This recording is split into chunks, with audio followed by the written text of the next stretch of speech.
Salut à tous, bienvenue sur Esprit Actu. Aujourd'hui on dissèque l'actu avec une bonne dose de second degré. Emmanuel Macron vient de rentrer de Washington, auréolé d'une rencontre avec Donald Trump.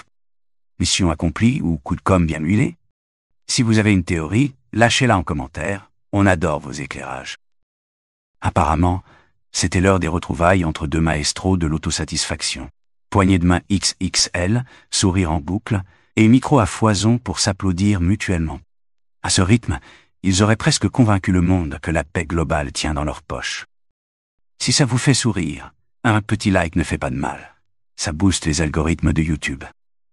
Trump, égal à lui-même, s'est couronné empereur de la paix sans attendre. À l'entendre, l'Ukraine n'aurait jamais tremblé sous son règne, et un claquement de doigts suffirait à tout remettre d'aplomb. Le Nobel? Une formalité qu'il juge bien plus méritée que certains illustres prédécesseurs, évidemment. Macron, lui, a enfilé son costume de chef d'orchestre européen, prétendant parler pour les 27 qu'il a vaguement consultés entre deux vols. Il s'est aussi improvisé voix de l'Ukraine, du Royaume-Uni, et de tous ceux qui passaient par là, en glissant l'idée de poser des pions sur le terrain. Pendant ce temps, le Premier ministre du Royaume-Uni, Keir Starmer, qui se pointe demain à Washington, doit fulminer d'avoir raté le coche. Votre avis sur ce ballet diplomatique?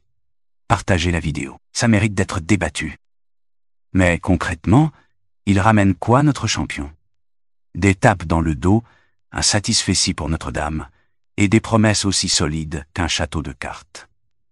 Sur l'Ukraine, c'était un festival de monologues croisés. Trump parade avec son rêve de trêve éclair, ses Sherpas papotant avec Moscou sous le soleil de Riyad, Poutine en raccourci clavier.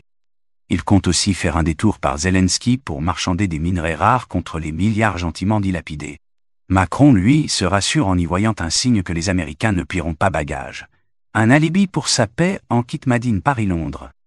Il ne veut pas d'un simple arrêt des hostilités, non, il vise une fresque historique.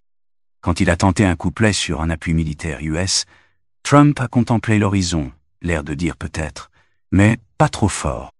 Si ce cirque vous intrigue, vos réactions en commentaire sont les bienvenues. Et si vous voulez qu'on continue à décrypter ces feuilletons, un petit don sur notre page, c'est le carburant idéal.